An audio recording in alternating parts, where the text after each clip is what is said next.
item and must be logged into Zoom. Anyone using abusive, vulgar, offensive, threatening, or harassing language, personal attacks of any kind, or offensive terms that target specific individuals or groups will be muted and removed from the meeting.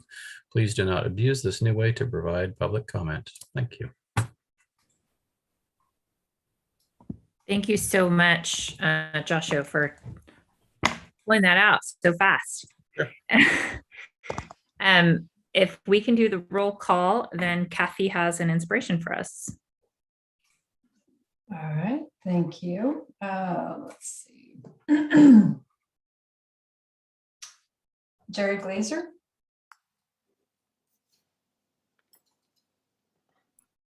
As You're soon as I muted, but I see you. yeah. Okay, thank you. Sorry, I can't look in two places at once. Alex Goodman. Present. Thank you. Dina Allen.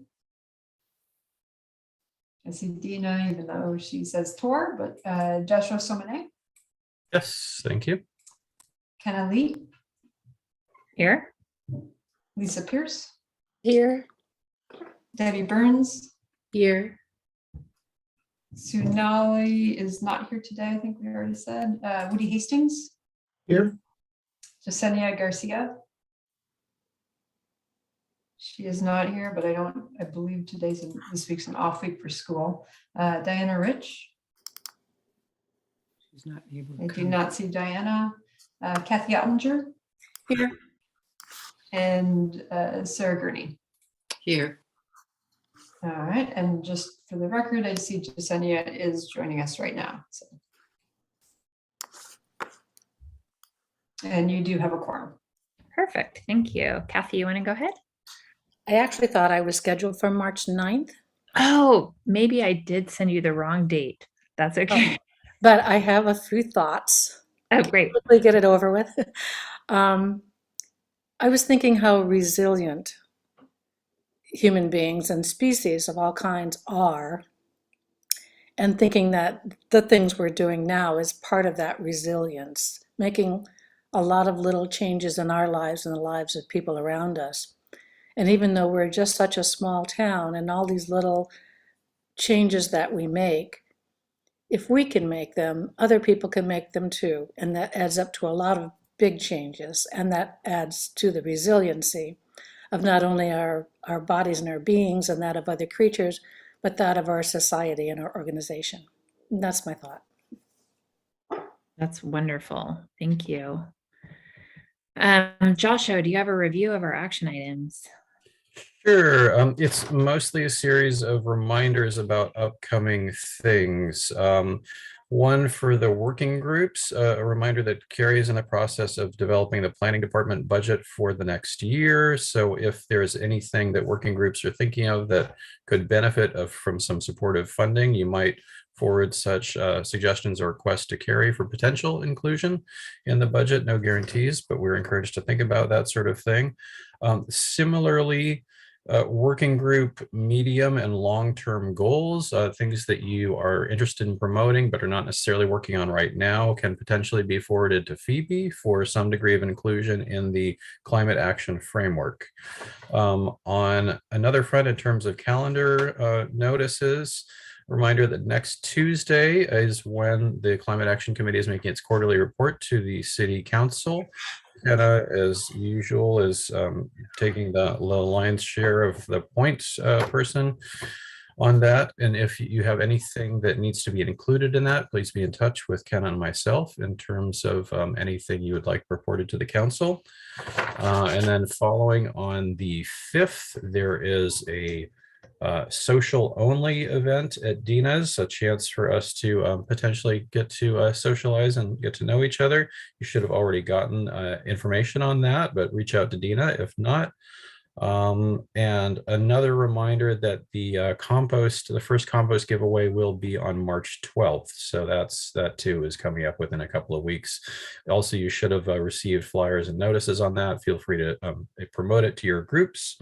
And finally, with respect to today's meeting, a reminder that the subject of the questions for bird mobility was attached to the last meeting agenda, but will be discussed today. So hope that folks had a chance to read that either before the previous meeting or before today's meeting, because we will be hearing from them again later. And that's it. Thank you so much, Joshua. So now is the time that we accept comments from the public regarding any items that are not on our agenda today. And we ask that you limit your comments to 3 minutes or less. Are there any members of the public who would be interested in commenting on anything not on our agenda today? I do not see anyone.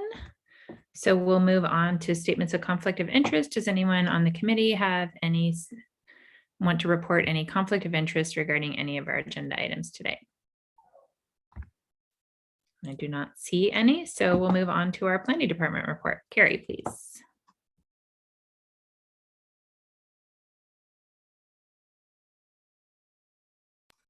Sorry, I'm muted there. And I'm having a little problems remembering what I reported to you last. So some of this might be redundant, but as noted, we are starting the budget process. There are a couple of meetings, public budget subcommittee meetings starting in March. And I can certainly get those dates to this group as needed when they become available, and we know what dates are relevant to the committee. The last city council meeting, the council discussed the parklets in town and provided direction to extend the temporary use permit or the temporary permit from Caltrans for that, and also discussed the potential for at least one permanent parklet. We are working on what the budget need is to be able to do that.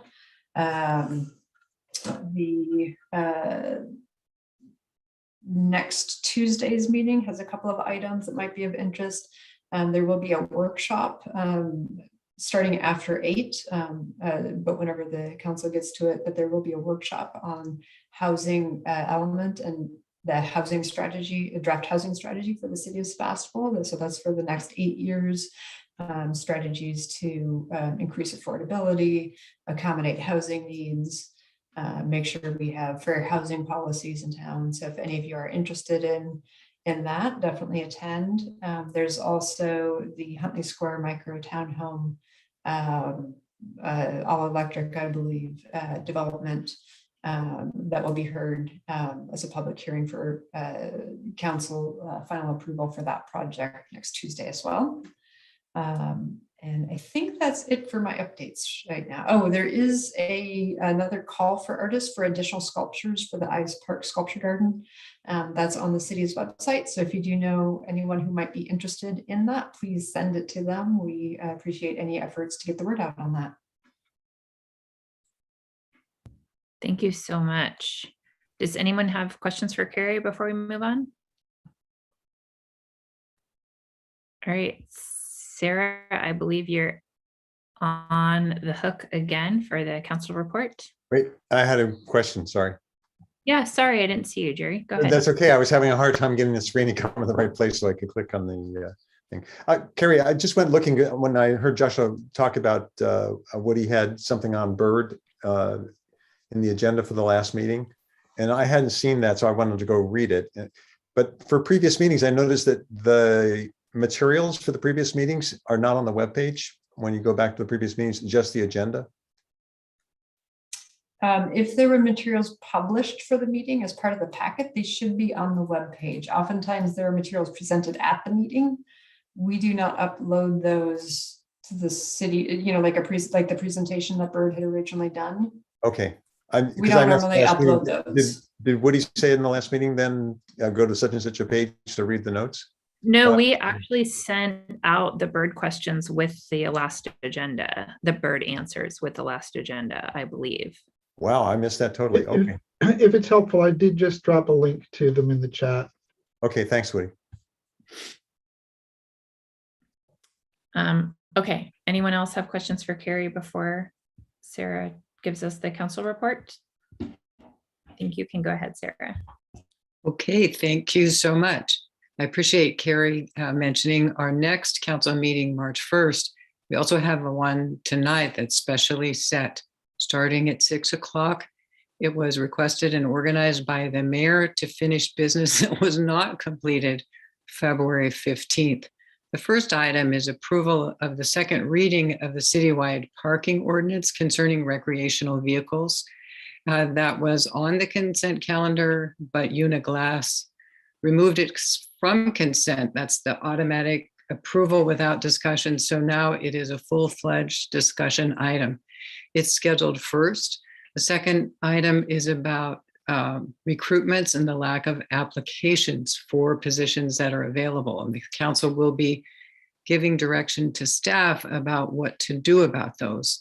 The one of particular interest to me is the opening on the RCPA's Climate Action Advisory Committee. They call it the CAAC. And by that charter agreement, as the representative to the RCPA, I am actually empowered to appoint directly.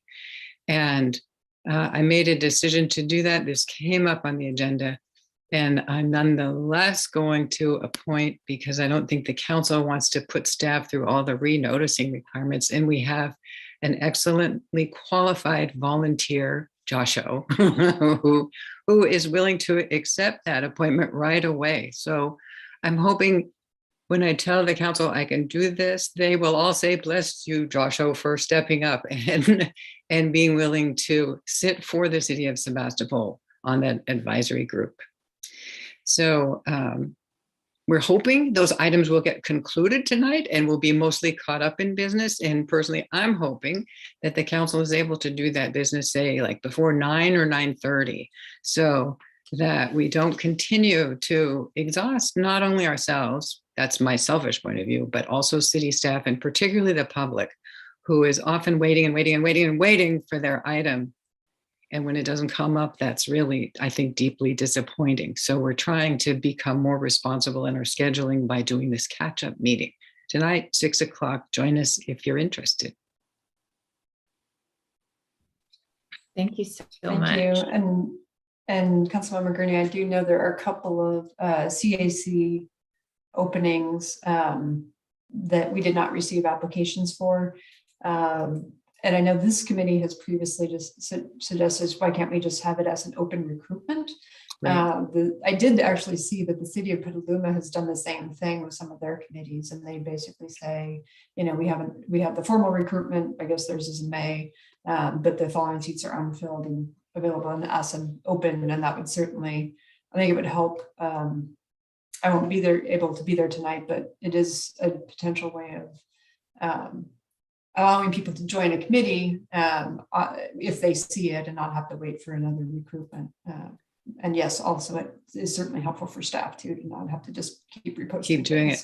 Well, Carrie, thank you for mentioning that now, especially since you're not going to be at the meeting. I go, okay, let's double team and we'll both say, leave it open if that's the wish of this committee. I will certainly represent that as the wish of this committee. If you would like to confirm you're interested in having just an open-ended application in the event somebody's interested and comes along to fit the category. This committee has already made that request in the past. Yes. So I don't think we need to formally request it again. You could just pass that has a request. That's a request that is still open. I realize that. Yes, I realize that, Ken. I was just hoping I could say with enthusiasm again tonight. Yeah. Right before the council meeting, you guys all said, yes, please do. Yes, okay. yes. I saw Joshua going like this, so we're good. Thank you. All right. So I'm hearing from you, Councilmember Gurney, that we do not have an official representative to the CAAC yet. And yet our first agenda item is that Joshua is going to give us a report out from his spot as the potential CAAC appointee. That works for me, Joshua. Great. All right. Thank you, Kenna.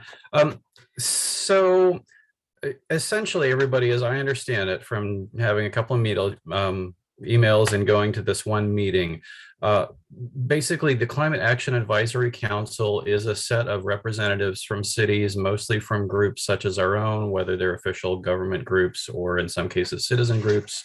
And we go to quarterly reports by the RCPA just on essentially what RCPA is up to and what they're planning, and sort of give feedback in response to that.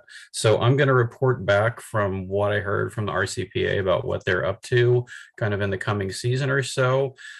A caveat, some of these things potentially could brook some discussion, but I know that our agenda today is pretty well packed. So, you know, a little bit of clarifying questions or something like that can happen. But in general, if there's anything for big discussion, we should probably push it off further. I think it's useful for us to sort of know what the RCPA is up to, and we can choose to sort of align some of our efforts with theirs in synergy, or if in some cases we feel like they're not addressing something that we might want to address. I think it just helps inform our navigation. So without further ado, the first thing that they reported on was what's called a Vision Zero Draft Action Plan, which is about prioritizing the reduction and elimination of traffic fatalities in the county. Our CPA has hired some design consultants to work on that, which has been ongoing for some degree of months already. And so they're looking at a way to promote a safe systems approach, you know, sort of making design and strategic changes that make it safer for everybody, as opposed to saying, oh, somebody got hurt, that was just sort of an individual incident. There's 6 goals involved: safer speeds, eliminating impaired driving, safer streets, a culture of safety, safer vehicles, and improved data for decision making. They are essentially preparing what would be a sort of manual for regional application that cities and county could use to help have strategies and tactics for implementation.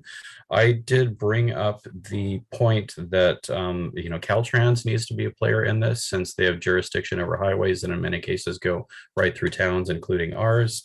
They are essentially trying to develop sample resolutions for cities and pledges that individuals can take to support traffic safety overall.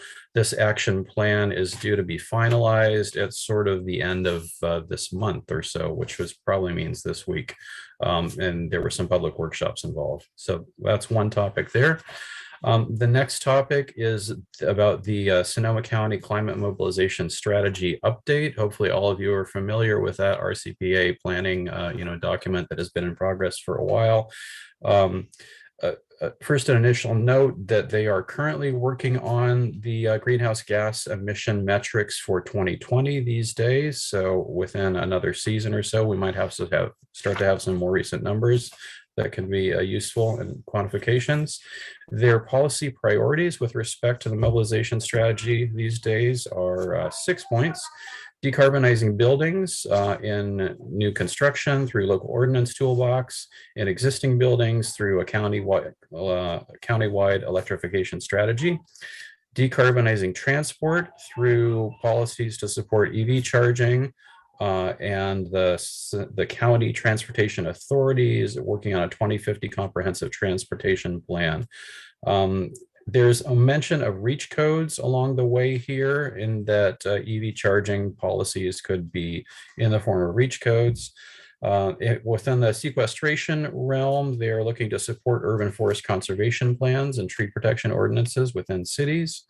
Within resiliency and adaptation, they're looking to catalog general plan updates and offer suites of land use best management practices for cities.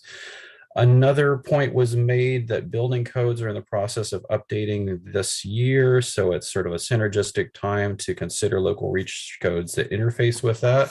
And then one more point on reach codes was that Petaluma's reach codes were done not through energy, although in many cases there were things that related to building decarbonization, but through the subject of public health and safety, which apparently gave more wiggle room on the state level in terms of the qualifications that are needed to make that work. So that sort of concludes the you know, report back from the meeting. Again, if anybody has clarifying questions, I could take a couple of those, but let's try not to digress too far. Anything? All good. All right. That was a great summary, Joshua. Thank you. That was a lot of meeting that you summed up very nicely. Did you want to take Zeno's question? Yeah, I'm a bit surprised. We have two representatives on this committee, and one is me. And now this is not referred to.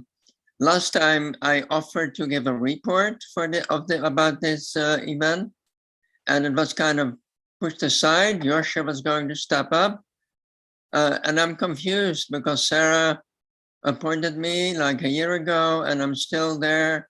One of the two representatives. So are you not aware of this, or am I doing it wrong and I'm kind of passed by? I'm a little confused here. Personally, Zeno, I'm not up to date on your status with respect to that committee, and I don't know the history behind it. And I'm not even officially on the committee yet myself, as it happens. But perhaps Sarah could. Well, last time I said that I was on this committee and that I was willing to give a report, and you responded to that. So maybe I wasn't clear about this, but we haven't had time on the agenda for a report. So I've been sitting on this report for a few committee meetings too. It's nothing personal, just about fitting it in. I'll own that. Zeno, I didn't get you on the agenda, and it was only Josh's persistence that got him on the agenda. He kept saying, like, I have that report. So we have limited time, and I'm constantly trying to figure out all the puzzle pieces. And I'm sorry I dropped that piece with you. And I don't know, Sarah, do you want to respond to Zeno now about his status, or do you want to do that offline? Well, Zeno knows that he is still an appointee. I'm not responsible for the agenda. And Ken, I think you just addressed that concern. Thank you. Okay, thank you. So the next, are there any other members of the public that would like to speak to Joshua's report out from the CAAC? Okay. So I see Robert here. I don't know if you're ready. Woody said that we should probably wait till 4. No, I was just saying I told them that we would probably get to the item sometime between 4 and 4:30, and then I just pinged them and let them know it might come a little bit before 4, so it's all good. Here they are. All right, so perfect timing. Thank you guys so much for dialing in. So I'm going to pass this over to you, Woody. Yeah, well, thanks, Kenna, and thanks, Rob and Denny for being on today. And I don't really have all that much to say. I just appreciate you getting the responses to us when you did, and apologies that it's taken a while to circle back to today, where we can respond to the responses and pose some more questions and hear any updates you might have. I'm sure you've been busy with other cities, so without further ado, happy to hand it off to you to maybe give us an update on where things are at, and then I'm sure we're going to have I've got a few questions, and I'm sure others will as well. Great. Yeah, so I can give a couple of brief local Sonoma County updates about kind of where we're headed, and then I can just kind of be available to answer any questions if you guys have any follow-up to the answers we kind of submitted to the committee previously. So updates on 3 fronts. So Santa Rosa to start with. So they the city council approved a pilot program for scooter share for 200 vehicles in Roseland and the downtown area, and then a little bit near Redwood Square. We would have liked to see more vehicles in their pilot program, but they're going to start with 200 at the program outset. And we're going to be applying. So they just released their permit application 2 weeks ago. Permits are due, our applications are due on April 1st, and then they're going to select a preferred vendor. We feel pretty comfortable that we're going to be very competitive.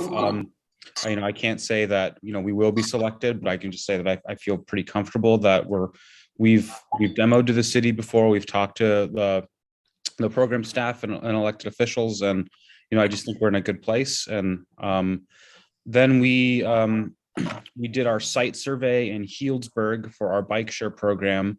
And that went really well with city staff. So that was last Friday. And so that process, the way it's going to work is in about 2 to 3 weeks,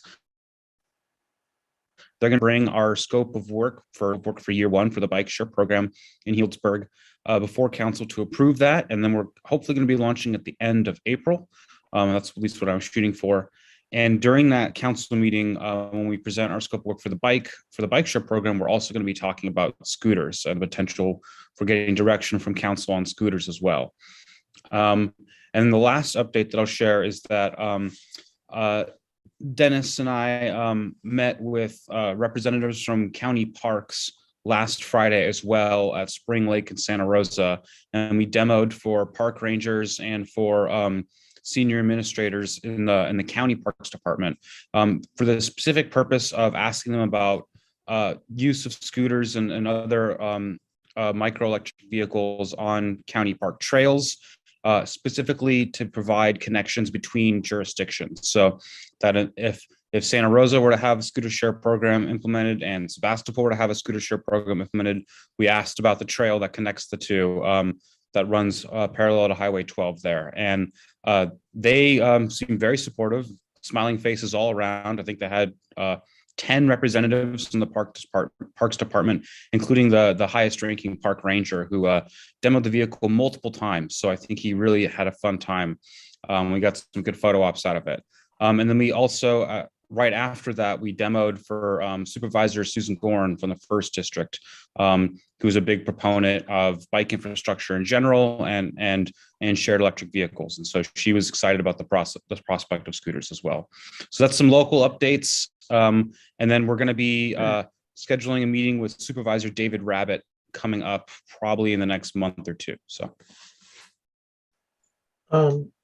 Denny, did you want to say anything? If not, I can launch in with a question. First question. Robert gave a pretty exhaustive report. That pretty much covers it for me. Just other than to say that we're happy to set up demos for anybody or anybody, I should say, that wants one. Thank you. I guess my first question is relates to what your presentation just now, which is, if I'm recalling correctly, when you were at this committee last time, you mentioned that Windsor was already engaged or already, I guess, a client. I'm not sure what the correct word would be. What's the status of Windsor? How's it going there? So they had a little bit of a delay with changing of city managers.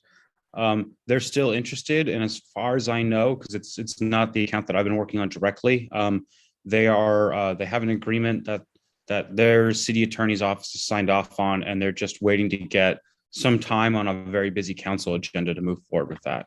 So there's no launch day set up, and I'm not sure the exact timing of when it's going to go before council, but our goal is to make sure we have a program in place before spring. And is it to go before council for a pilot or for just launching a program?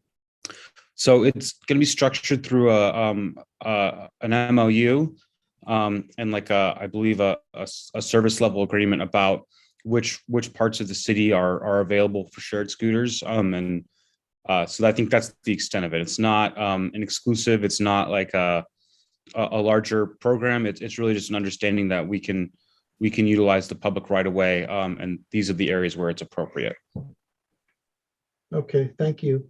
So I have other questions, but I'd rather open it up for others to ask questions, and maybe you'll hit on the questions I have. So folks, anybody want to, I guess I'll sort of do Kenna, do you want me to do the sort of facilitating at this point, or do you want to continue? You can just hold this. So then your hand is up because you have a question? Exactly. Okay, perfect. Well, fire away. Okay, so my questions are the same questions that I asked before, and unfortunately, I have to say it was a little bit frustrating to not get real answers to them. So I'm hoping that maybe this time around you have a little bit more detail. So one of my questions was, what's the average earning fleet manager based on the size of this town? So the 70,000 average annual earnings for North America doesn't really answer that question at all. Do you have a little bit more granular data for smaller markets? Yeah, so it still depends on the ridership and the infrastructure. But for a town the size of Sebastopol, I would recommend a fleet of about 75 vehicles. That would be, it would probably fluctuate between 50 and 75. And the earning potential there would be, depending on, I'm not sure what ridership is going to be, but it would be between 60 and 70,000 for that market. But that's on the very low end, it would be about 60,000. But if Sebastopol has a higher ridership, yeah. Okay, thank you. So the methodology for how you figure out replacing car trips, you sent a link to an article that refers to a city in England that has a very different size city and a very different kind of public transit infrastructure existing. So do you have any data on how many car trips are replaced in towns that do not have a robust public transit system, where you're not trying to get from, a public transit node to another public transit node?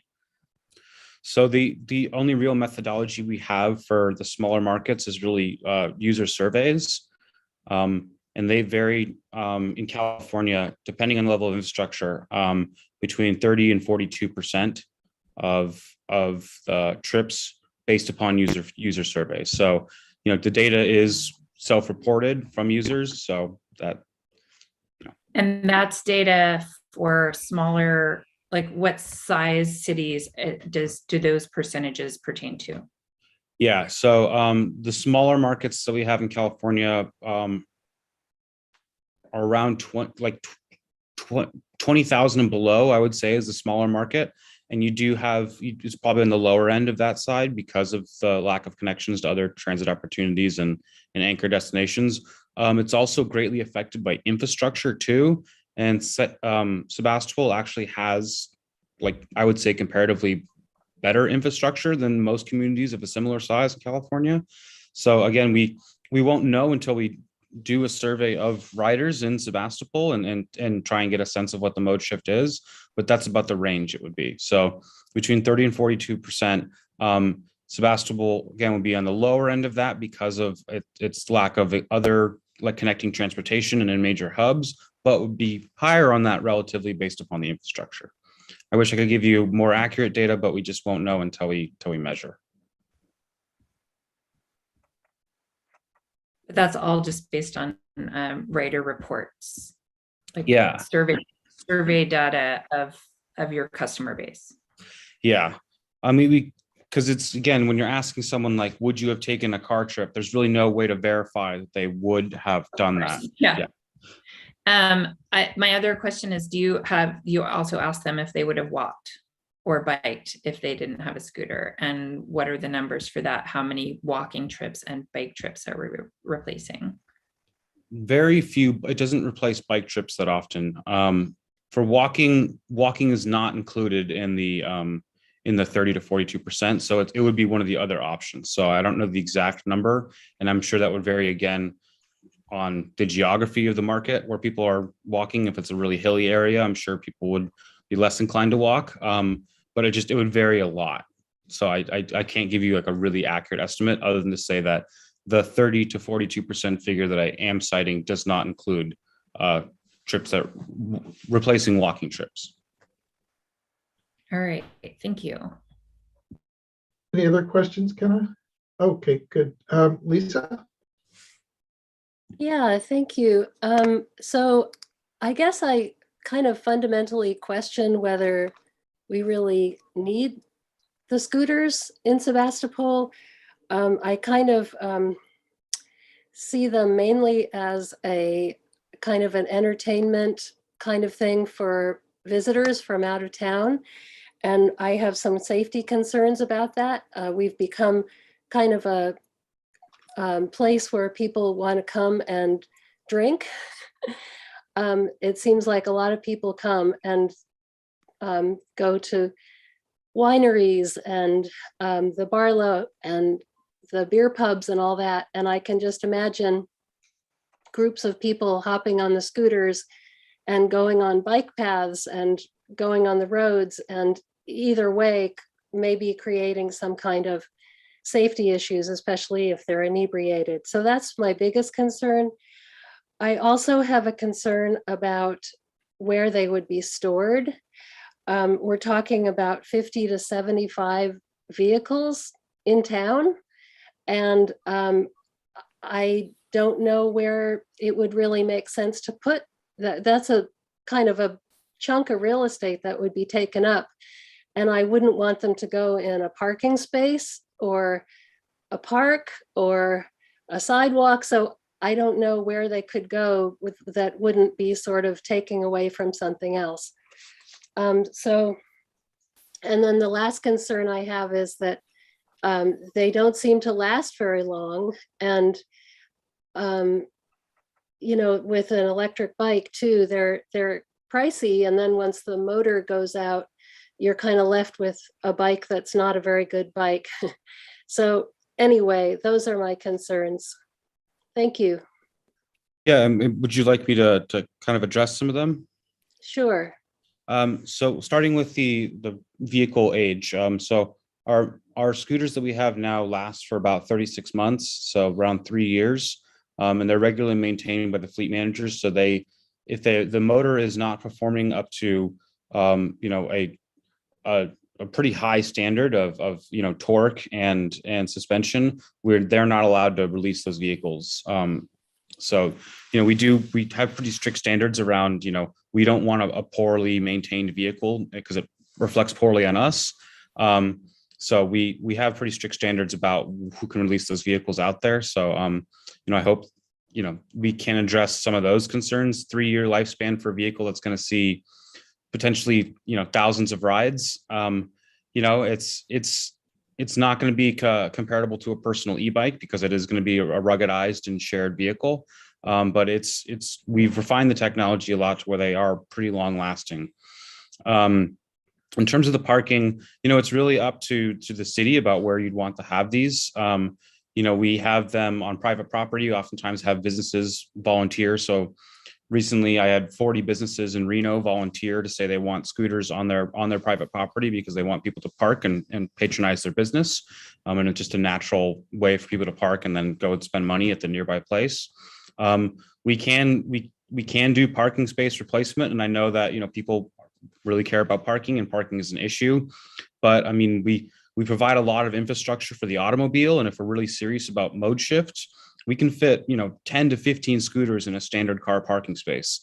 And if we're trying to make it convenient and easy for people, that is just you know, it's a balancing act about, like, you know, what is the amount of public right of way and infrastructure and investment we're willing to invest in mode shift and electric vehicles versus automobiles. And it's a values discussion. And, you know, I agree, it's not an easy answer. And, you know, people really care about parking. So, but we can place them in areas where people really want them to be. We can, you know, not replace parking spaces if we don't need to.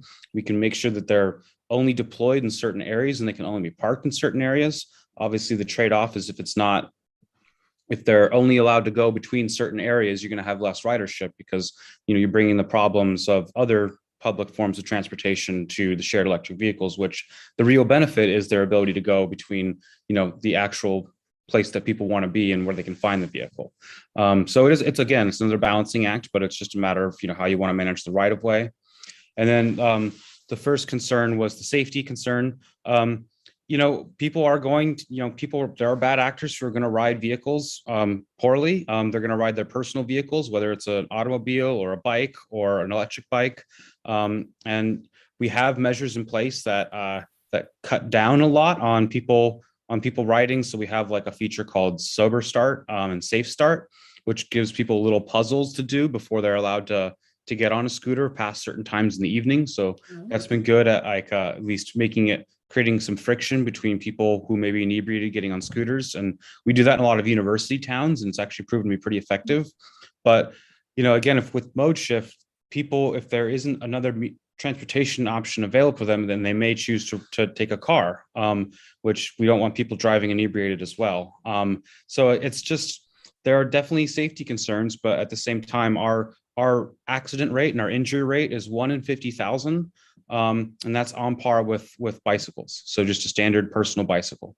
So, and most of the safety concerns that we have with people riding bicycles are having to compete with the roadway with the car. If there's safe infrastructure and people are riding, some people may ride, a personal vehicle under the influence, and we can only do so much to prevent that. But the best thing to do is to make it so that they're separate from the automobile, because that's going to prevent the most detrimental impact and threat to safety. Thanks, Rob. I wanted to lift up Lisa's actual first question, which was a question about the fundamental need. And that to me says that maybe for Sebastopol might want to do similar to what Santa Rosa is doing, which would be a pilot just to sort of test it out. So I'm just putting that out there. It might be mutually beneficial to start with a pilot. So maybe if we do, move it forward to the city council or something, it could be in the form of recommending a pilot. So we have some other questions here from Sarah first. Thank you, Woody, and thank you, Rob, for your being available today. I might have missed some of your earlier remarks when you were here before. I have a question just about statistics. I'm wondering about the scooter rider in California, what the average age is and the median age, if you know those statistics. Yeah, so the average age is around 28. The median age, I don't know the median age. I just know the average is around 28. Thank you. Jerry. I saw a response to the one question about how far the vehicles are allowed to go, and that would be up to the city. But you were talking about Santa Rosa perhaps having a pilot as well. So if Santa Rosa, which is the next adjoining city, did sign up with Bird and we signed up with Bird, is it possible to take the vehicles from the scooters from one community to the next community? Is that allowed? Yeah, that's the whole purpose of having that discussion with county parks, is we want to make it easy. Yeah.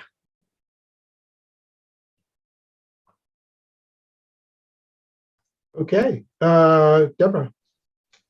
Lisa and Sarah both addressed the questions that I had asked last time as well, but just to dig a little deeper on the demographics of the average rider, I think understanding the liability of inebriation is pretty clear, but we're looking at 28. One of the things I brought up last time was in Sebastopol we actually have an aging community. So have you have you looked at the statistics, and when you're looking at our specific city, have you seen other cities like this? And then I hear the benefit for tourists, but I'd be curious to know what the average age of our tourists even is, because I think it's even a little higher than 28. So what are we looking at the actual, thank you. Yeah, and I'm just looking at the average age according to the 2019 American survey is 46.8 years in Sebastopol. So yeah, that's older than we typically see of our regular demographic. And so I also imagine the tourists would probably skew a little bit older as well. How that affects ridership, ultimately we don't know. We still have a lot of folks who are in that age range riding scooters. And they're actually one of our fastest growing demographics is folks riding scooters, or older folks riding scooters. But certainly young people ride them more. We can't really know for sure how the age range will affect ridership, again, until we get some more concrete data. And Santa Rosa nearby obviously is going to have a much lower average age, especially in like Roseland and downtown. And I have one last question. From your perspective, bringing the scooters into town, is it to alleviate some of the congestion of the car traffic for the locals, or is it to lift up tourism for when tourists are in town? Or what is your company's, or is it, kind of a combination of both? Yeah, it's definitely a combination of both. We find that there are super users that are local. So like it's the kind of the 20-80 rule, like 20% of the users will take 80% of the rides. And if those people are locals who are, enrolled in our community pricing program and are using it as a means to get to and from work, and they grow to depend on it and they build habits around it, then, of course they're going to use it as a real transportation option and hopefully replace car trips. But for tourists as well, if tourists are going to come to Sebastopol and they're going to try and get around town, if there's a different option available than them just taking a car trip. And I'm not sure what the level of taxi service or Uber or Lyfts are available in Sebastopol. I can't imagine it's too high, but I could be wrong about that. I haven't looked into it, but there's not a whole lot of other opportunities for them to get to and from an area where they might want to go without driving. One last question, and somebody might have brought this up already, but what about helmets? Are they on the bikes as well? Are they not included? What? They're not on the scooters. We do give away a lot of helmets. You can order a helmet directly to your door through our app. California law does not require you to wear a helmet while cycling, and it also doesn't require that for scooting either. We like to require helmets. We provide discounts on future rides when you do a helmet selfie through our app. But we can't, and we have piloted helmets being on our vehicles in the past, but they either get stolen or there was hygienic concerns during the pandemic. So we're kind of where we are technologically. We would love to have some kind of onboard helmet in the future, and I think we're going to be trending in that direction. But for the time being, we require them, but we can't fully enforce them. Thank you. Okay, Zeno is next. Okay, yeah. I think these micromobility initiatives works best if there's competition between different people that provide slightly different services, different ideas. So this is not so much a question, but I would kind of encourage the committee and the council not to have like an exclusive agreement with any particular company, but try to search out alternatives that could kind of find a good solution for town in competition with each other.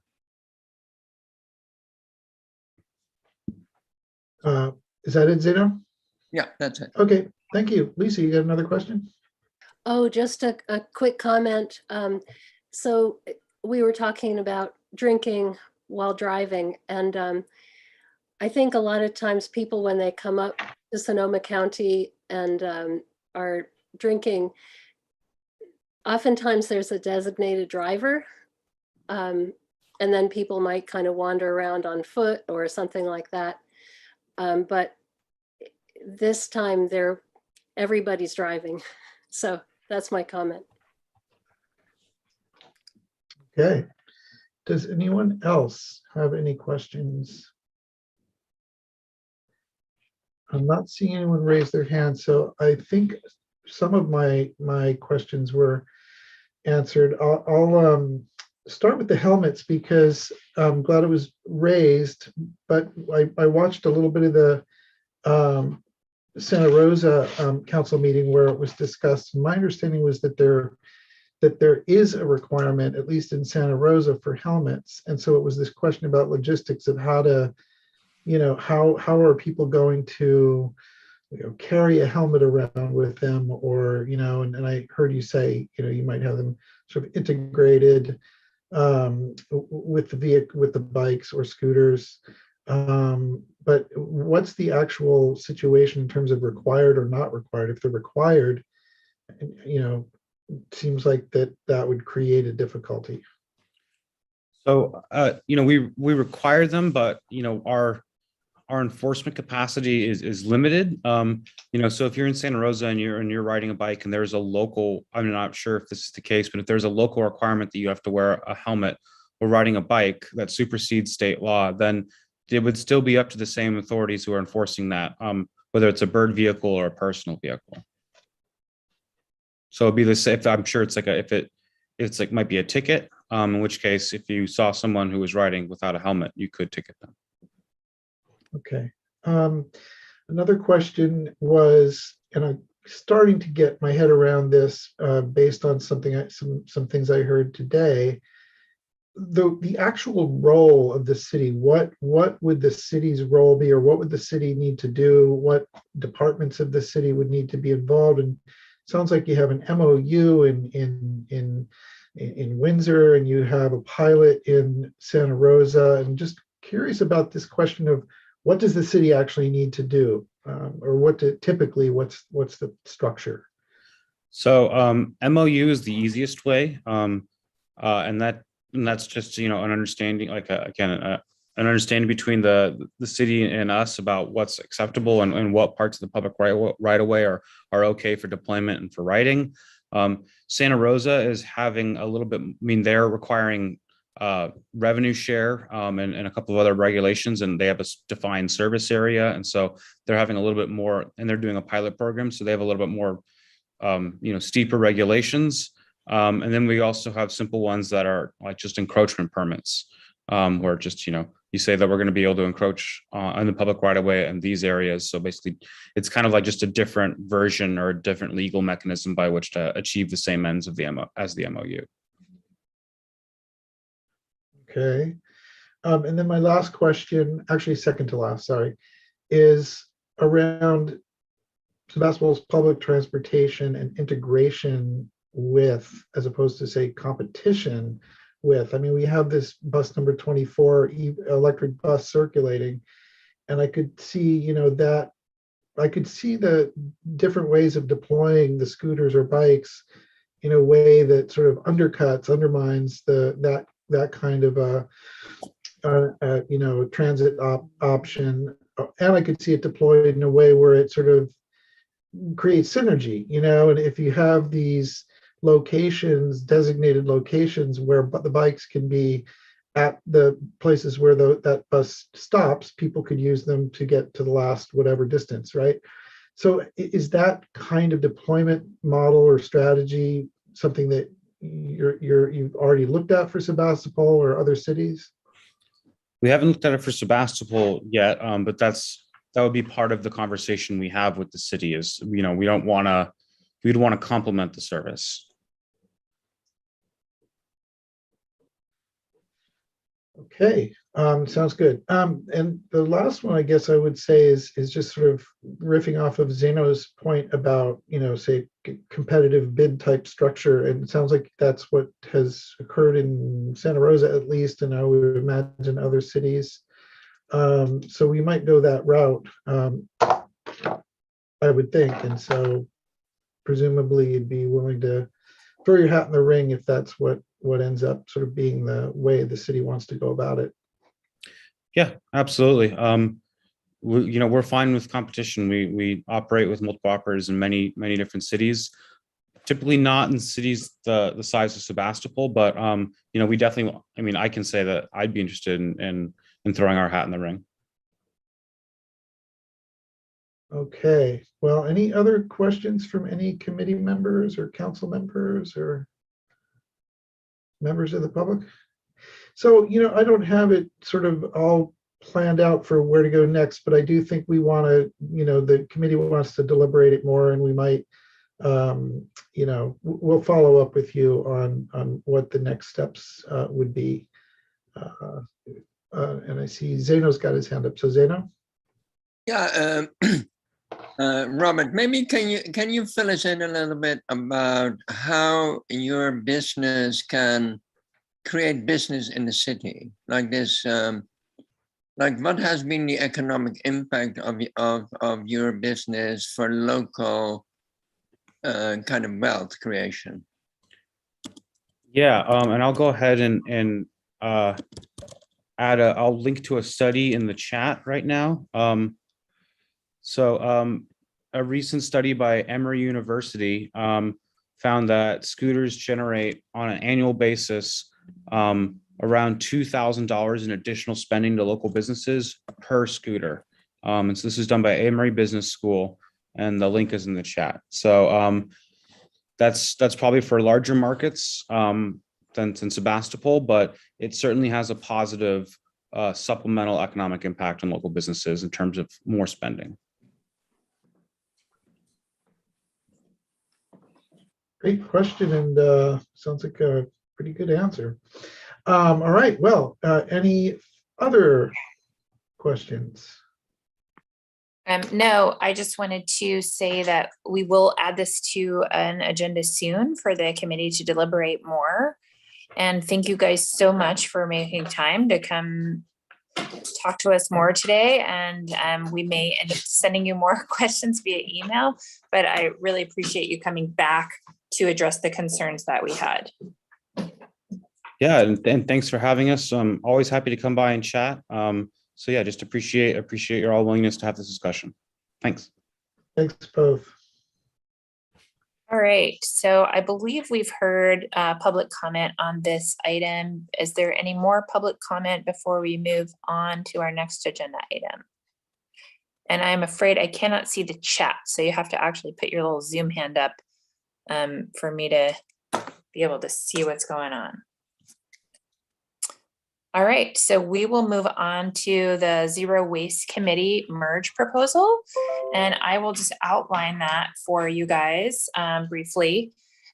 Basically, the Zero Waste Committee is a very active group of people whose projects have gotten really slowed down by the pandemic because a lot of their work was with restaurants, and it wasn't really the right time to like tell restaurants they need to be, you know, changing the way they do things, and especially reducing the footprints of their takeout containers.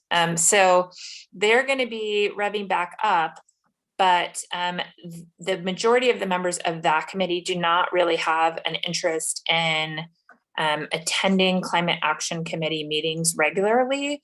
So their proposal is that they would become a working group with one of their members being appointed to the Climate Action Committee. So it would increase Climate Action Committee participation by one member. And occasionally some of them might want to sit in and listen, just like any other member of the public, or like some of our other working group members who sit in. But they are, I hope you can still hear me. We can hear you, Kenna. Okay. Yeah, we hear you. Sorry, it's ironically the commissioning of my solar battery backup system that is causing my electrical problems today, which was supposed to be done long before 3:30.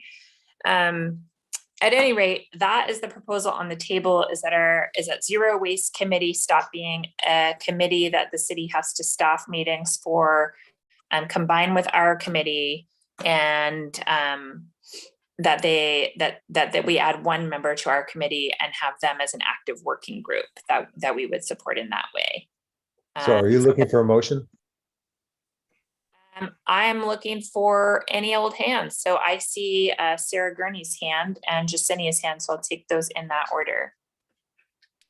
Well, thank you, Kenna. I just wanted to add that Diana, Rich, and I proposed this. Well, we sort of cooked up the idea because by our assignment, each of us sits on both committees, and we've recognized a certain amount of overlap. For instance, there's a lot of SB 1383 work on zero waste, that's compost, with the new state regulations, and Climate Action is doing the compost giveaway. So you see, like, there's a lot of really natural overlap. Also, Diana and I thought it would be energizing to bring zero waste in with the rest of you as a working group, because this is the higher energy, higher populated group, and the synergy could help them with their interests, not to mention our hope to take away a little work from staff and also from the chairs of both groups. There's a lot of duplication that I think is leading maybe to committee fatigue or something of that nature. When Diana and I were hoping for collaboration and energy, and that was one of our motivations. Thanks. Great, thank you. Jasenia? Yeah. This doesn't feel like collaboration to me, quite frankly. I understand them not wanting to attend regular meetings and not wanting to mess with their schedules. That I can totally resonate with. I just, if they're going to be a working group and they're not going to attend the meetings, I don't understand how collaboration with them would work. And it doesn't sound like they want to collaborate with us necessarily.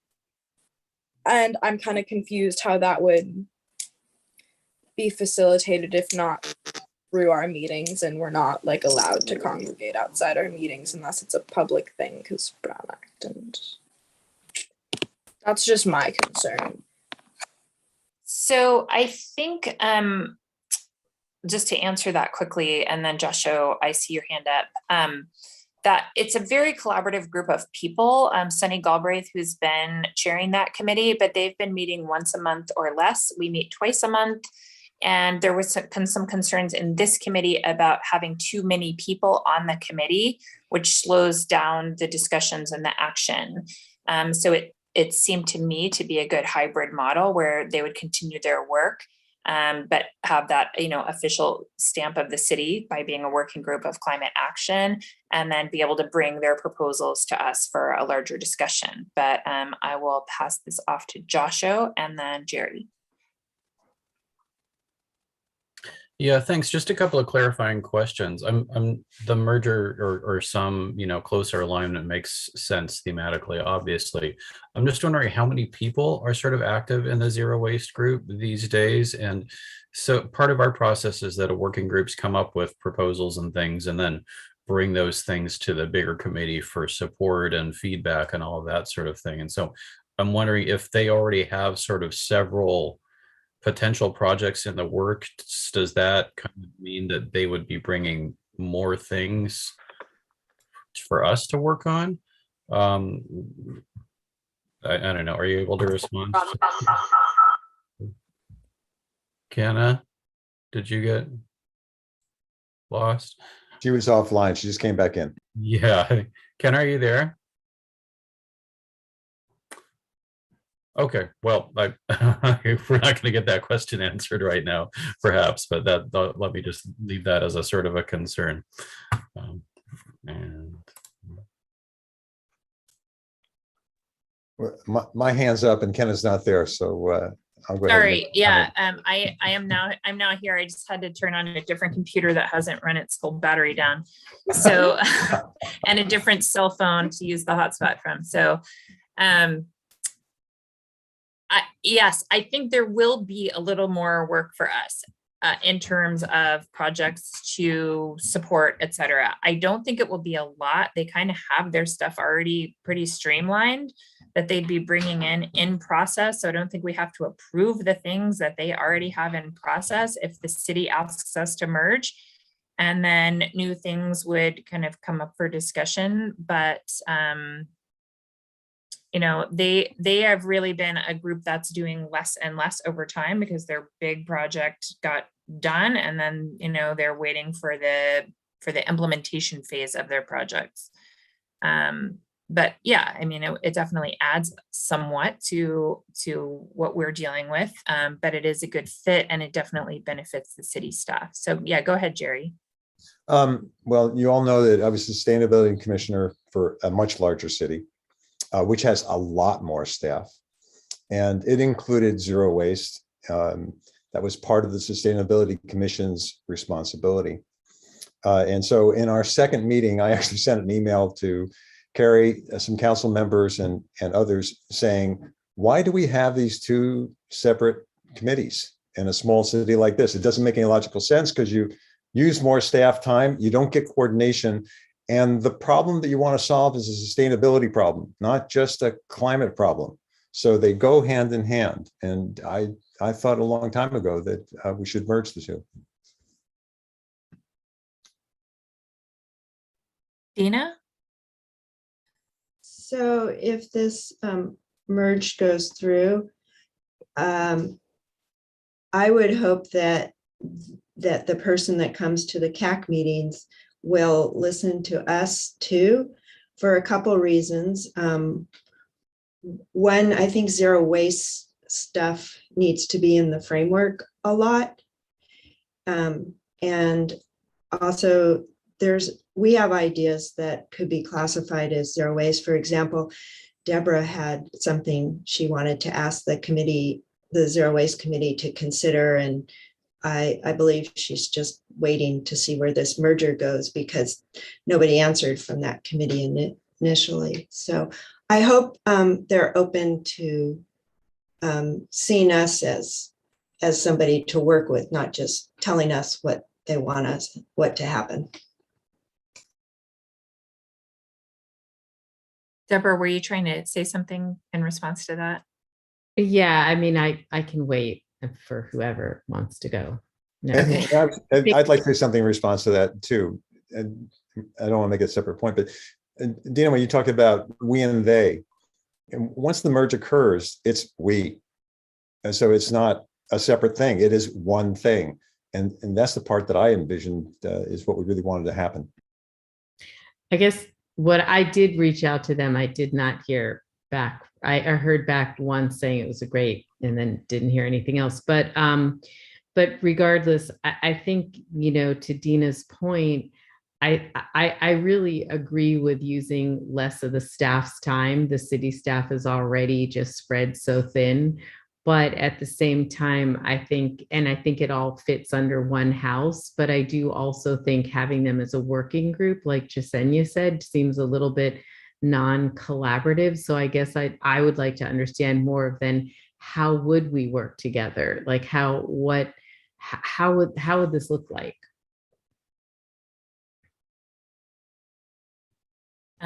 Jerry, is your hand still up? Okay. I'm gonna call on Jerry and then Alex and then Zeno. Because I want to respond to that as well. You know, how would we work with them? I still say it's not a we and them. We have multiple task force already, working groups, and we've broken down by topic.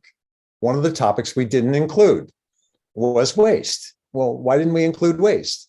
Well, because there was a separate group that was doing waste. So at this point, essentially, the Climate Action Committee's scope changes, and it includes waste. And those are the members that are there. I would not necessarily say that just one member of that group joins us, but today one of the members joins. And if somebody else wanted to join and go into an open spot, I wouldn't see a problem with that. Yeah, Alex?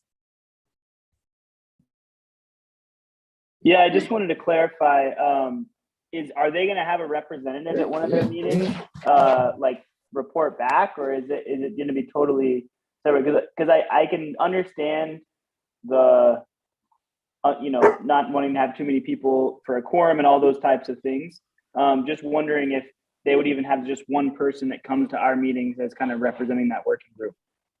Yes, that's the model that's being proposed, is that there's one additional appointee to the Climate Action Committee. So keeping our committee close to the same size for manageability, but kind of getting all of that energy and people still engaged at the working group level. So yes, that would be a liaison person who's appointed to the committee and then bringing back things. And then, as I said, I believe that there are a few of them that may want to come in and out of this meeting, but not feel obliged to be here every time.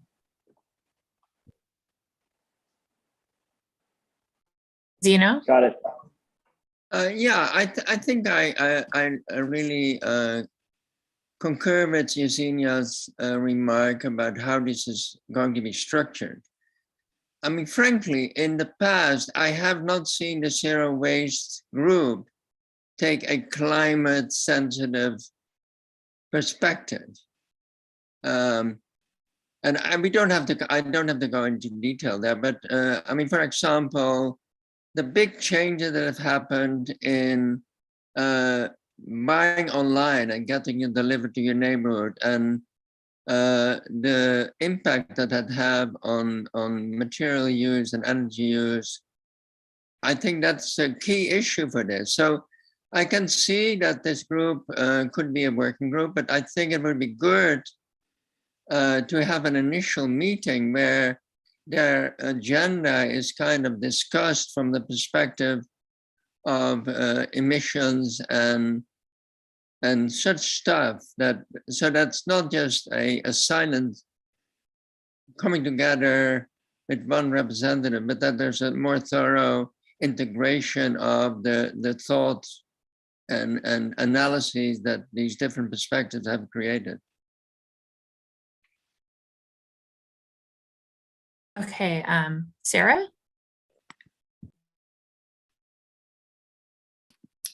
I wanted to share that the proposal is in some ways a convenient accommodation, looking at the city council. We've appointed a full panel for the zero waste subcommittee, and in looking at a merger, Diana and I both thought, what do we do with appointees of the city?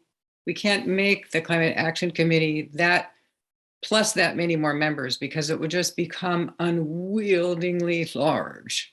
So we came up with this accommodation of creating one new seat for zero waste and looking at a current volunteer appointee to take that official seat, and the rest of the appointees to be recognized as members of the working group. It's uncertain to me, and I think to Sunny, the chair of Zero Waste, how many people will willingly make that transfer and stay with Zero Waste as a working group that's less formal, and how many will come to this meeting to participate in the discussion. If they were to come to this meeting, they wouldn't be official members like most people here are. They would be members of the public who are interested in the work of this group, and they would be attached to a working group. A couple of folks here have that same kind of association with the Climate Action Committee.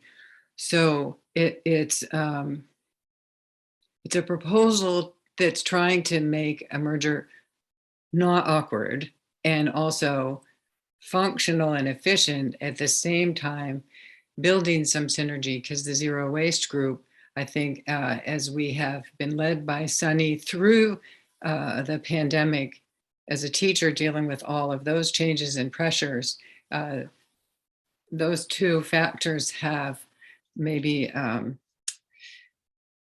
disengage some of the members to a degree. So it would be helpful for them, I think, to come to a group like yourselves who really are well engaged and do have a lot of input for them on what the zero waste perspective could be, in addition to the projects that they have thought of in their sort of first incubation period here that was highly impacted by COVID. I hope that's a helpful explanation from my point of view and Diana's. Thank you. Joshua? Yeah, one quick clarifying question and then a couple of quick comments. How many people are we talking about as current active or pretty active members of Zero Waste Group? Does anybody know about how many there are? I think it's between 8 and 10. Sarah, do you have? I was going to say it's more like 6 to 8. Okay. Okay, so yeah, a fair amount of people agree that taking on that many new members would be too much. On the flip side, however, if there's really just one official representative from that group, that sort of puts a lot of onus on that person to run between the two committees and coordinate that. And if they're dealing with any, long-term burnout issues, that might be a big ask. So I might suggest either maybe 2 members who are kind of dual, or 1 and an alternate. So just an idea there. Second comment, it seems clear to me that we're not going to resolve this question today, and then I know we're running out of time on the agenda. There's other things to get to. I would suggest if there is, 1 or potentially 2 people from Zero Waste who are potentially interested in being that person who's on, joining this committee, that we have them come to one of our next meetings and talk with them a little bit more in detail about what their process has been and how they would be interested in integrating. That's it.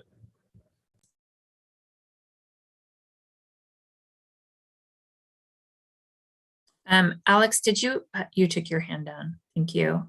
Jasenia, go ahead.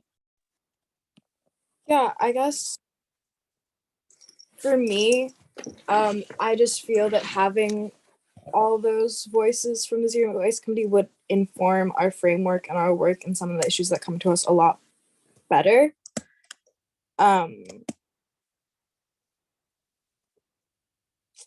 and this just, I understand that they'd be a working group, but all of the members of our working groups come to these meetings.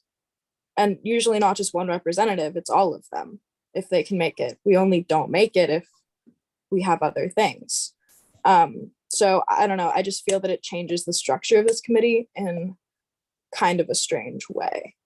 And I'm not totally against it. I just So have I'll share a little of my thinking, Jasenia, to your concerns, is that part of the structure was based on they're used to coming to one meeting a month.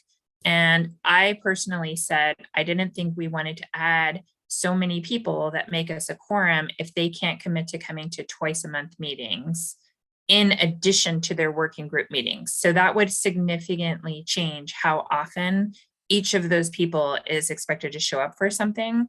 So asking them to increase their involvement to this whole different level is just asking, it's a different ask. Like, we have members of the public who are members of different working groups who participate, and sometimes they come to this meeting and sometimes they don't. So I see it more like that. And to specifically answer in terms of who the liaison person would be, it is actually their youth member would be joining us as our second, as a second youth member. And so there's no burnout issues with that person, and that he would be supported ongoing by Sunny, who is very involved and very aware of climate issues. I think most of you know her. Go ahead, Jerry. One thing, not all the members of the energy group show up in the meetings. In fact, they're not all here today, and they're not members of the committee. And I think Sarah put this in the right perspective. She said, how do we transition? And this is how I see it. This is a transition. You're talking about one representative showing up now. As the committee changes membership over the years, there will be people who are interested in different topics who will want to join the Climate Action Committee. And in fact, I recommended early on, and I will recommend again, change the name of the committee. Change the name of the committee to the Sustainability Commission or Committee, and incorporate all of those aspects so that staff can focus on that, and people will join the committee and volunteer for the committee based on their interest. And some will be interested in energy like I am, and some will be interested in transportation, and some will be interested in equity, and others will be interested in zero waste. And that's the kind of perspective that you want to have in a sustainability commission. Lisa, and then Deborah, and then I think we'll end discussion for today on this item, and we'll add it to future agendas to talk more. Yeah, Lisa? I just wanted to say that I think having one representative come and not duplicating the staff time, it seems to make sense to me. And the way we have our groups now with members of the public, and it seems to be working. So that's all. Deborah? Mine is just really quick. If there's a member of this committee who's interested in the zero waste, can we also join their working group? Does it go both ways? Okay. Of course. Yeah, of course. They just become a working group like all the other working groups. Yeah. All right. So unless I guess I'm split on tabling this, but I think we should table it. We have 8 minutes left. I'm afraid that means we're going to need to table our REACH code discussion, which is disappointing because I really am excited to talk about that. But I want to give Phoebe a moment here to give us any updates or ask for any input about the framework process. And Ken, if you're going to table the REACH code discussion, I suggest you table it for a month. Really? Okay. Okay. Only Yes. because I may not make the next meeting. Okay. Yeah, we will do that. Go ahead, Phoebe. Oh, wait, can you hear me okay? Yes, okay. So I just have a quick update to let everyone know we're having another outreach event at the Park Village site. It's going to be Saturday, March 5th from 11 to 2 p.m. And Alex is going to be helping me out with that. So no additional support needed. And I'm continuing to work on the research and some additional outreach. So that's it for me.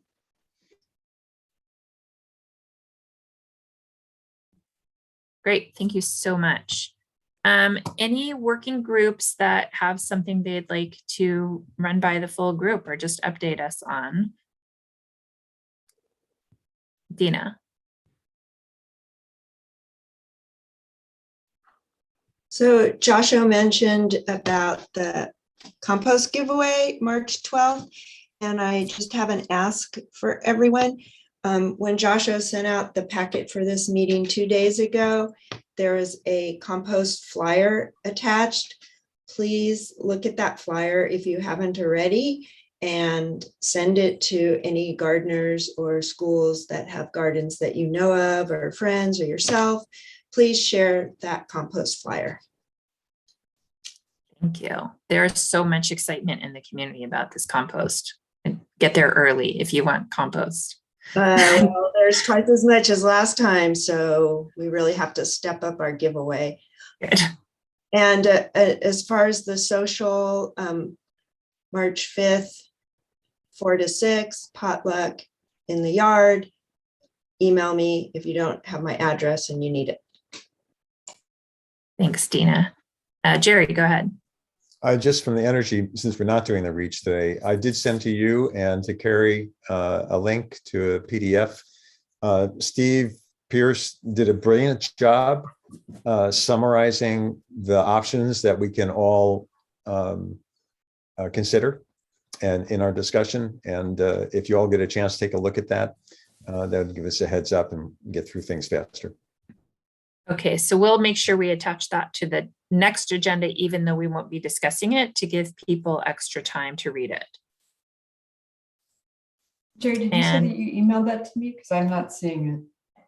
Yeah, it was the email that I sent to you, and then you said, well, should we include Steve Brown?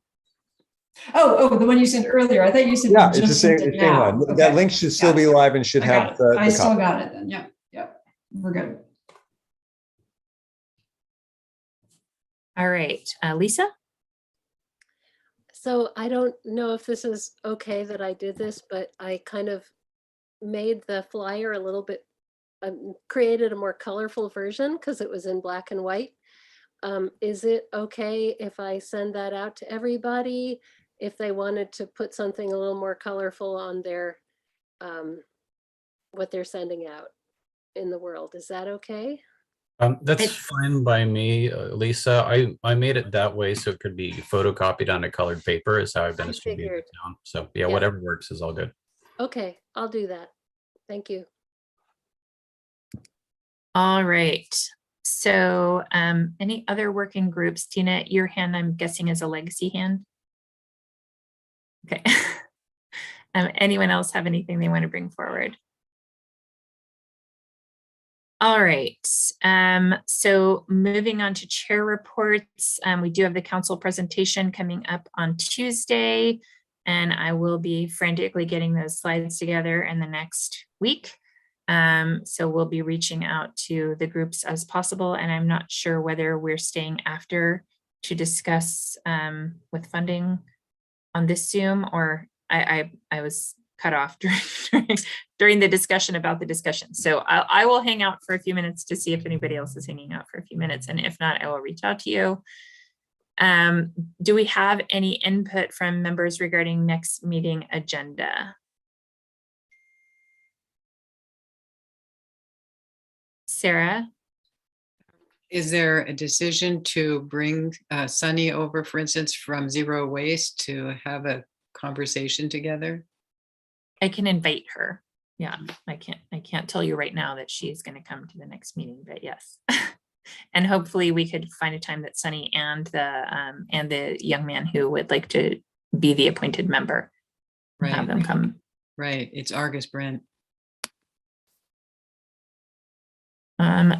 Anyone else have input about next meeting agenda? I am hearing that energy reach code we will put to the second March meeting, which I believe Joshua will be facilitating that meeting and putting that agenda together.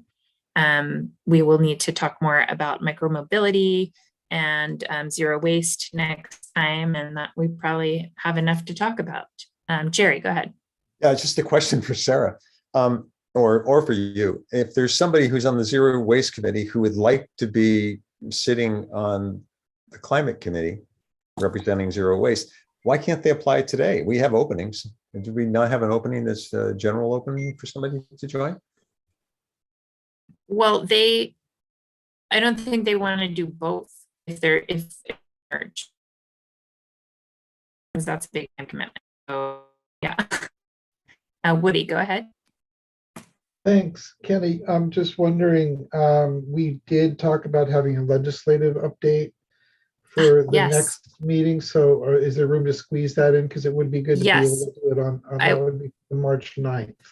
I have that on next times as number one item. So What are you Great. trying to get a twofer, Woody? What's that? Are you trying to get a twofer? No, that's the only thing I have for that one. Oh, wait, you're doing it for the EAA as well. Oh, same yes. No, well, it's the time of year, isn't it? It's going around. all right. So yes, we will be getting a legislative update. So that will give us lots of things to think about, whether we want to write letters of support or ask the council to write letters of support and all that stuff.